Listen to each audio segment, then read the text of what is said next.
Welcome to next exam. आज है 5 मई 2024 और 5 मई 2024 से करंट अफेयर्स के जितने भी इंपॉर्टेंट क्वेश्चन बन सकते हैं सारे हम इस वीडियो में डिस्कस करेंगे और हर क्वेश्चन से रिलेटेड इंपॉर्टेंट फैक्ट भी मैं आपको बताऊंगा, तो आप पूरा वीडियो बहुत ध्यान से देखिए। लास्ट में मैं आपसे क्वेश्चन पूछूंगा, उसका आंसर आपको कमेंट बॉक्स में बताना है। आज की इस वीडियो की पीडीएफ फाइल आप इस वीडियो के डिस्क्रिप्शन से डाउनलोड कर सकते हैं। पीडीएफ आप हमारे टेलीग्राम ग्रुप से भी डाउनलोड कर सकते हैं। टेलीग्राम ग्रुप पर आपको सारे पीडीएफ एक साथ मिल जाएंगे और टेलीग्राम ग्रुप का लिंक मैंने इस वीडियो के डिस्क्रिप्शन में दे दिया है, तो आप उस लिंक पर क्लिक करके टेलीग्राम ग्रुप ज्वाइन कर सकते हैं। तो चलिए स्टार्ट करते हैं। पहला क्वेश्चन है, हाल ही में अंतर्राष्ट्रीय अग्निशमन दिवस कब मनाया गया है? तो अभी 4 मई को अंतर्राष्ट्रीय अग्निशमन दिवस मनाया गया। तो उस क्वेश्चन का बे ऑप्शन सही है। अंतर्राष्ट्रीय अग्निशमन दिवस यानी कि इंटरनेशनल फायर फाइटर्स डे, ये हर साल 4 मई को मनाया जाता है। और क्यों मनाया जाता है? जो अग्निशमक होते हैं, जो आग बुझाने के लिए काम करते हैं, उनके काम को पहचान देने के लिए और उनको सम्मान देने के लिए इसे मनाया जाता है। अच्छा, अभी 1 मई को अंतर्राष्ट्रीय श्रम दिवस मनाया गया। इसे अंतर्राष्ट्रीय श्रमिक दिवस और मई दिवस भी कहते हैं। 2 मई को विश्व टूना दिवस मनाया गया और 3 मई को विश्व प्रेस स्वतंत्रता दिवस और अंतर्राष्ट्रीय तेंदुआ दिवस मनाया गया। तो मई में अब तक इतने इंपॉर्टेंट डे मनाए गए हैं, ये आपको याद रखने हैं। अच्छा, आज की इस वीडियो का हम टारगेट रखते हैं 40 या लाइक का। तो अगर ये वीडियो आपको अच्छा लगता है, हेल्पफुल लगता है, तब आप इस वीडियो को लाइक और शेयर जरूर किया करो। और मैं आपको भी बोलता हूँ, डेली मॉर्निंग में उठकर सबसे पहले अपने लिए एक टारगेट फिक्स करो, चाहे छोटा सा ही टारगेट फिक्स करो, लेकिन डेली मॉर्निंग में उठकर सबसे पहले अपने लिए एक टारगेट फिक्स करो और फिर अपना पूरा दिन उस टारगेट को अचीव करने में लगा दो। आपकी लाइफ ऑटोमेटिकली अच्छी हो जाएगी। नेक्स्ट क्वेश्चन है, हाल ही में जारी वर्ल्ड प्रेस फ्रीडम इंडेक्स 2024 में कौन सीट्स पर रहा? तो अभी वर्ल्ड प्रेस फ्रीडम इंडेक्स 2024 जारी किया गया है और इसे पता है कौन जारी करता है? एक संस्था है, रिपोर्टर्स विदाउट बॉर्डर्स। और ये 180 देशों का इंडेक्स है। इसमें नॉर्वे टॉप पर रहा है। तो इस क्वेश्चन का सी ऑप्शन सही है। नॉर्वे फर्स्ट पे है, डेनमार्क सेकंड पे है और स्वीडन थर्ड पे है। ये हैं टॉप 10 कंट्रीज जिसमें नॉर्वे फर्स्ट पे है। अच्छा, 180 देशों में अपना देश भारत 159वें नंबर पे रहा है। लास्ट ईयर यानी कि 2023 में वर्ल्ड प्रेस फ्रीडम इंडेक्स में इंडिया 161वें नंबर पे था, यानी कि 161 से 159वें नंबर पे पहुंच गया है। अब यहाँ पे ऐसा नहीं है कि इंडिया में प्रेस की स्थिति सुधरी है। एक्चुअल में हुआ क्या है, कुछ कंट्रीज की रैंकिंग गिर गई है, इसलिए इंडिया 161 से 159वें नंबर पे पहुंच गया है। तो वर्ल्ड प्रेस फ्रीडम इंडेक्स में इस बार इंडिया 159वें नंबर पे है, नॉर्वे टॉप पर है। नॉर्वे फर्स्ट पे है, डेनमार्क सेकंड पे है और स्वीडन थर्ड पे है। नेक्स्ट क्वेश्चन है, हाल ही में किसने नो झंझट लाइफ इंश्योरेंस फटाफट अभियान शुरू किया? तो इसने तुरंत लाइफ इंश्योरेंस प्रोवाइड कराने के लिए, ऑनलाइन तुरंत लाइफ इंश्योरेंस मिल जाए, इसलिए ये नो झंझट लाइफ इंश्योरेंस फटाफट अभियान HDFC लाइफ ने जारी किया है। तो इस क्वेश्चन का बी ऑप्शन सही है। नेक्स्ट क्वेश्चन है, हाल ही में किसने वायुसेना प्रशिक्षण कमान का कार्यभार संभाला? तो ये नागेश कपूर ने संभाला है। तो इस क्वेश्चन का सी ऑप्शन सही है। ये हैं नागेश कपूर और इन्होंने ही वायुसेना प्रशिक्षण कमान का कार्यभार संभाला। अच्छा, यहाँ पे एक नाम लिखा है दिनेश त्रिपाठी, ये भारतीय नौसेना के चीफ बने हैं। अच्छा, एक नाम ये लिखा है कृष्णा स्वामीनाथन, ये भारतीय नौसेना के वाइस चीफ बने हैं। नेक्स्ट क्वेश्चन है, हाल ही में OECD ने अगले 2 वर्षों में भारत की GDP वृद्धि दर कितने प्रतिशत रहने का अनुमान लगाया? तो OECD इसने अगले 2 वर्षों में भारत की GDP वृद्धि दर 6.6% रहने का अनुमान लगाया। तो इस क्वेश्चन का बे ऑप्शन सही है। नेक्स्ट क्वेश्चन है, हाल ही में किस राज्य में 8 रेलवे स्टेशनों का नाम बदला गया है? तो अभी उत्तर प्रदेश के अमेठी में, जो उत्तर प्रदेश में अमेठी शहर है, वहाँ पे 8 रेलवे स्टेशनों के नाम बदले गए हैं। तो इस क्वेश्चन का सी ऑप्शन सही है। ये हैं 8 रेलवे स्टेशन, इनके नाम बदल के अब ये नए नाम कर दिए गए हैं। जो हाईलाइट करके लिखे हैं ये नए नाम हैं और जो नॉर्मल फॉन्ट में लिखे हैं वो पुराने नाम है। जैसे फुर्सतगंज रेलवे स्टेशन का नाम अब तपेश्वर धाम कर दिया गया है, कासिमपुर हॉल्ट को अब जायज सिटी कर दिया गया है। इस तरह से ये अमेठी में, अकेले अमेठी में 8 रेलवे स्टेशन के नाम बदले गए हैं। नया क्वेश्चन है, हाल ही में किसे जीएसटी अपीलीय न्यायाधिकरण का प्रमुख नियुक्त किया गया? तो अभी संजय मिश्रा को जीएसटी अपीलीय न्यायाधिकरण का प्रमुख नियुक्त किया गया। तो इस क्वेश्चन का ए ऑप्शन सही है। ये हैं जस्टिस संजय मिश्रा और इन्हीं को अभी जीएसटी अपीलीय न्यायाधिकरण का प्रमुख नियुक्त किया गया है। अच्छा, अभी कृष्णा स्वामीनाथन को भारतीय नौसेना का वाइस चीफ बनाया गया है। मौसमी चक्रवर्ती ने आकाशवाणी समाचार के महानिदेशक का पदभार ग्रहण किया है। आईबीएमए यानी कि इंडियन वैक्सीन मैन्युफैक्चरर्स एसोसिएशन के नए अध्यक्ष कृष्णा एला बने हैं। दिनेश कुमार त्रिपाठी ये 26वें नंबर के नौसेना प्रमुख बने हैं। रश्मिता झा को एनटीपीसी का सीपीओ यानी कि चीफ विजिलेंस ऑफिसर नियुक्त किया गया। गैरी कस्टर्न ये पाकिस्तान की वनडे और टी20 टीम के कोच बने हैं। और WFI एथलीट पैनल के अध्यक्ष नरसिंह यादव चुने गए। नेक्स्ट क्वेश्चन है, हाल ही में HDFC बैंक के अध्यक्ष के रूप में कैसे नियुक्त किया गया?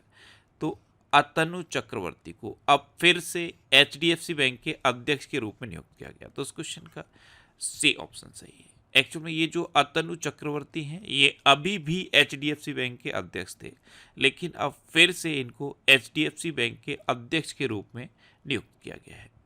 नेक्स्ट क्वेश्चन है, हाल ही में किसने दूसरी बार AFC यानी कि एशियन फुटबॉल कॉन्फेडरेशन अंडर-20 एशियाई कप जीता है? तो अभी जापान ने उज्बेकिस्तान को हराकर AFC अंडर-23 एशियाई कप जीता। तो इस क्वेश्चन का बी ऑप्शन सही है।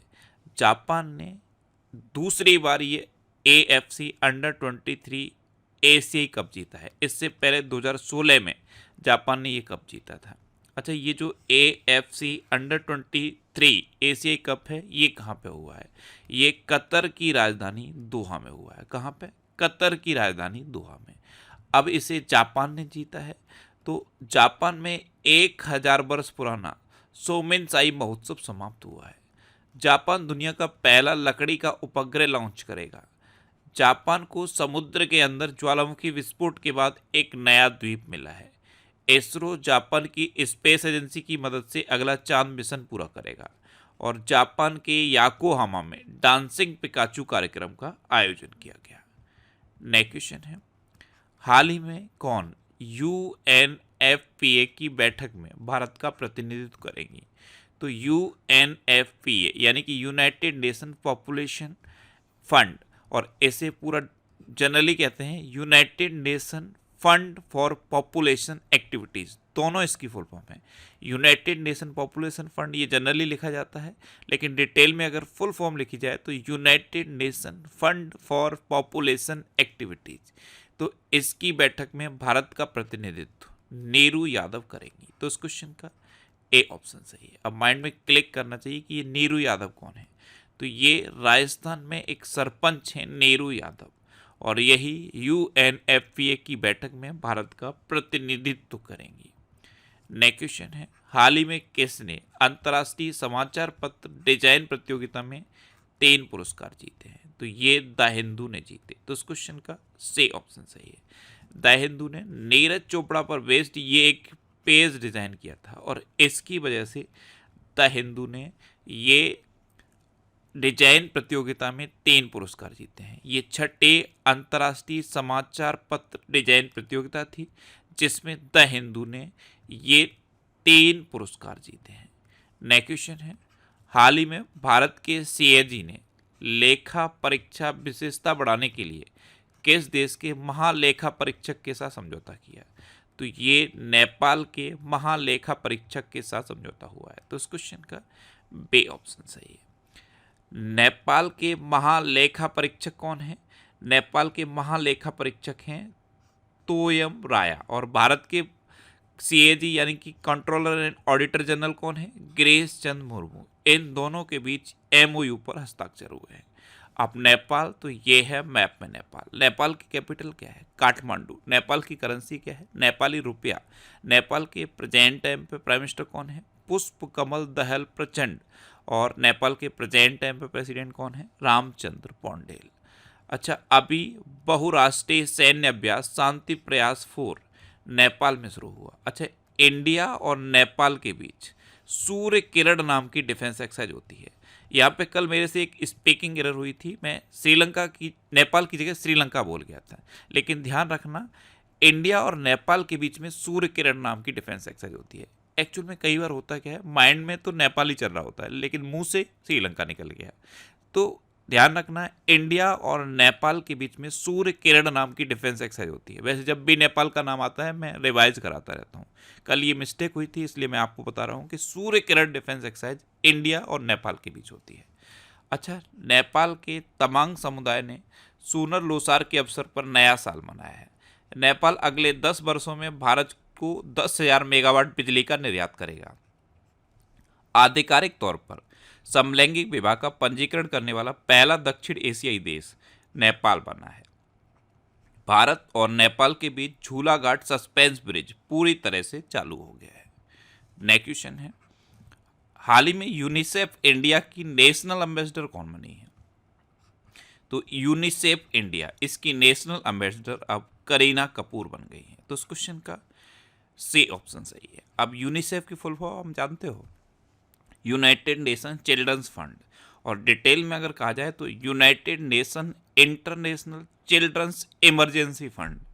तो ये दोनों ही फुल फॉर्म लिखी जाती हैं, ये आपको याद रखनी है। ये हैं करीना कपूर और यही यूनिसेफ इंडिया की नेशनल एम्बेसडर बन गई हैं।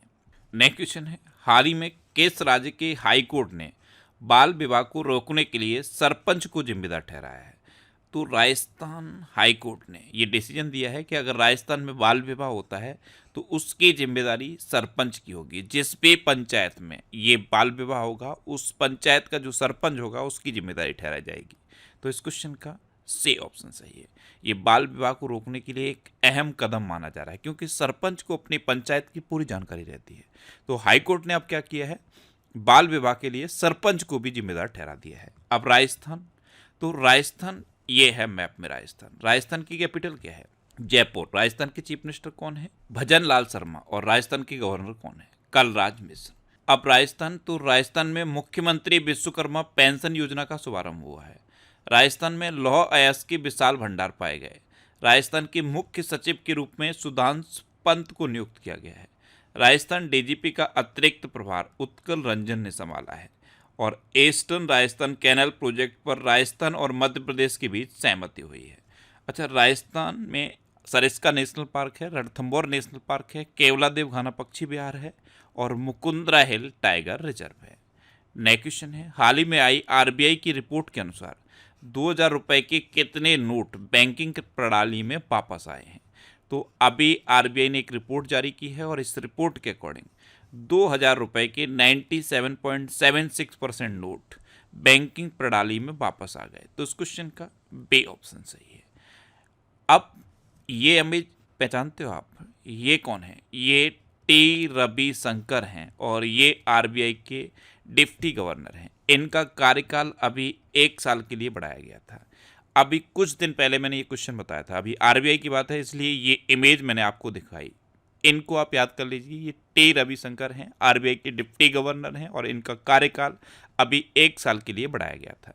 अच्छा, आरबीआई में 1 गवर्नर होते हैं और 4 डिप्टी गवर्नर होते हैं। आरबीआई के गवर्नर कौन है? शक्तिकांत दास। और शक्तिकांत दास आरबीआई के कौन से नंबर के गवर्नर हैं? 25वें नंबर के गवर्नर हैं। अब लास्ट वीडियो के क्वेश्चन का आंसर। लास्ट वीडियो मैंने आपसे क्वेश्चन पूछा था कि भारत अगले 5 वर्षों के लिए किस देश के प्रशासनिक अधिकारियों को प्रशिक्षण देगा? तो भारत अगले 5 वर्षों के लिए बांग्लादेश के प्रशासनिक अधिकारियों को प्रशिक्षित करेगा। यानी कि इस क्वेश्चन का सी ऑप्शन सही था और लगभग सभी स्टूडेंट ने इसका आंसर सही दिया। मोस्टली स्टूडेंट ने इसके बारे में डिटेल में लिखा। मैं आपको एक बार फिर बोलूँगा, क्वेश्चन के बारे में आपको जितना ज़्यादा से ज़्यादा पता हो आप लिखा करो, क्योंकि जो चीज़ें आप लिख देते हो फिर उन्हें आप कभी नहीं भूलते। अच्छा, ये एक डिटेल आंसर एक स्टूडेंट ने लिखा था। मैं डेली एक डिटेल आंसर का स्क्रीनशॉट यहाँ पे लगाता हूँ। आपको भी क्वेश्चन का आंसर जितना ज़्यादा डिटेल में पता हो उतना ज़्यादा डिटेल में लिखने की कोशिश किया करो, क्योंकि जो चीज़ें आप लिख देते हो फिर उन्हें आप कभी नहीं भूलते। ये मैंने मई के फर्स्ट वीक का वीकली करंट अफेयर्स का वीडियो बना दिया है। आपको यूट्यूब पर बस इतना सर्च करना है, May 2024 first week current affairs by Indresh RC, और आपको ये वीडियो मिल जाएगा। इसमें मैंने मई के फर्स्ट वीक के सारे करंट अफेयर्स को रिवाइज कराया है, और इस तरह से रिवाइज कराया है कि ये करंट अफेयर्स आपको लंबे समय तक याद रहे। तो एक बार इस वीडियो को आप जरूर देखिए। अब आपके लिए रिवीजन के क्वेश्चन। अभी एक एडटेक कंपनी है एमेरिटस, ये टाइम्स मैगजीन की वैश्विक रैंकिंग में टॉप पर रही है। IQ एयर के विश्व वायु गुणवत्ता सूचकांक में काठमांडू टॉप पर रहा है, यानी कि दुनिया भर में जो खराब वायु की स्थिति है उसमें काठमांडू टॉप पर है। एलेजांद्रा मारिसा रोड्रिग्स ने मिस यूनिवर्स ब्यूनस आयर्स का खिताब जीता है। ये इन्होंने 60 वर्ष की उम्र में जीता। अच्छा, केज मानवतावादी सम्मान 2021 से रतन टाटा जी को सम्मानित किया गया है। यहाँ पे ध्यान ये रखना है कि केज मानवतावादी सम्मान 2023 से बिल गेट्स को सम्मानित किया गया। ICC T20 वर्ल्ड कप का brand ambassador Usain bolt, Yuvraj Singh और क्रिस गेल तीनों को बनाया गया है। इराक की संसद ने समलैंगिक संबंध को अपराध ठहराने वाला विधेयक पारित किया है। दुनिया का सबसे सस्ता पासपोर्ट UAE का पासपोर्ट बना है, और दूसरे नंबर पे इंडिया का पासपोर्ट है। प्रबोवो सुबियांतो को इंडोनेशिया का राष्ट्रपति नियुक्त किया गया है। IBMA यानी कि इंडियन वैक्सीन मैन्युफैक्चरर्स एसोसिएशन के नए अध्यक्ष कृष्णा एलावा ने हैं। भारत का सबसे हल्का बुलेट प्रूफ जैकेट DRDO के द्वारा डेवलप किया गया है। बांग्लादेश की गायिका रेजवाना चौधरी बान्या को पद्मश्री पुरस्कार मिला है। न्यूज़ वीक ने भारत का सर्वश्रेष्ठ निजी अस्पताल मेदांता गुरुग्राम को डिक्लेयर किया है। और न्यूज़ वीक से रिलेटेड एक और क्वेश्चन आप याद रखिए। अभी न्यूज़ वीक के कवर पर प्रधानमंत्री मोदी की फोटो छपी। ये दूसरे भारतीय प्रधानमंत्री हैं जिनकी फोटो न्यूज़ वीक मैगजीन के कवर पर छपी है। पहली प्रधानमंत्री थी इंदिरा गांधी। अच्छा, IIT गुवाहाटी द्वारा innovative 3D printed dummy ballot unit का अनावरण किया गया। मोहम्मद सलेम ने 2024 world press photo of the year पुरस्कार जीता। मोहम्मद सलेम ये रॉयटर्स के पत्रकार हैं, और इन्होंने एक फिलिस्तीनी महिला की फ़ोटो क्लिक की थी जो अपनी मृत भतीजी को गोद में लेकर फिलिस्तीन में एक अस्पताल में मुर्दा घर के बाहर बैठी हुई थी। उस फोटो की वजह से मोहम्मद सलेम को 2024 world press photo of the year पुरस्कार मिला है। इंडिया टुडे की AI एंकर सना ने वैश्विक मीडिया पुरस्कार जीता है। डेटा ट्रैफिक के मामले में विश्व का सबसे बड़ा मोबाइल फ़ोन ऑपरेटर रिलायंस जियो बना है। और सेन वॉटसन के द्वारा लिखित पुस्तक द विनर्स माइंडसेट का विमोचन हुआ है। अब आपके लिए आज का क्वेश्चन है, जेरेमिया मानेले को किस देश के प्रधानमंत्री के रूप में नियुक्त किया गया? 4 ऑप्शन दिए गए हैं, इनमें से आपको अपना आंसर बताना है। और इसके अलावा हम हमारे फेसबुक पेज पर previous year question daily post करते हैं, तो आप फेसबुक पर नेक्स्ट एग्जाम सर्च करके हमारा फेसबुक पेज ज्वाइन कर सकते हैं, क्योंकि प्रीवियस ईयर क्वेश्चन आपको बहुत हेल्प करते हैं। अगर आपको किसी क्वेश्चन में कोई डाउट होता है या आपको अपने करियर से रिलेटेड भी कोई प्रॉब्लम है, तो आप इंस्टाग्राम, फेसबुक और ट्विटर पर इंद्रेश आरसी सर्च करके मेरे साथ जुड़ सकते हैं, और कोई भी डाउट, कोई भी confusion without any hesitation discuss कर सकते हैं। अच्छा, आज की इस वीडियो का आप टारगेट जरूर याद रखना। आज की इस वीडियो का टारगेट है 40,000 लाइक का। तो अगर ये वीडियो आपको अच्छा लगा है, हेल्पफुल लगा है, तब आप इस वीडियो को लाइक और शेयर जरूर किया करो। और आपके पास जो भी स्टडी रिलेटेड व्हाट्सएप और फेसबुक ग्रुप हैं, उनमें आप इस वीडियो को शेयर जरूर कर दिया करो। तो ये था आज का हमारा करंट अफेयर्स का वीडियो। आपको ये वीडियो कैसा लगा प्लीज़ कमेंट बॉक्स में जरूर बताना। और अगर अभी तक भी आपने हमारे इस चैनल को सब्सक्राइब नहीं किया है, तो इसे आप सब्सक्राइब जरूर कर लीजिए।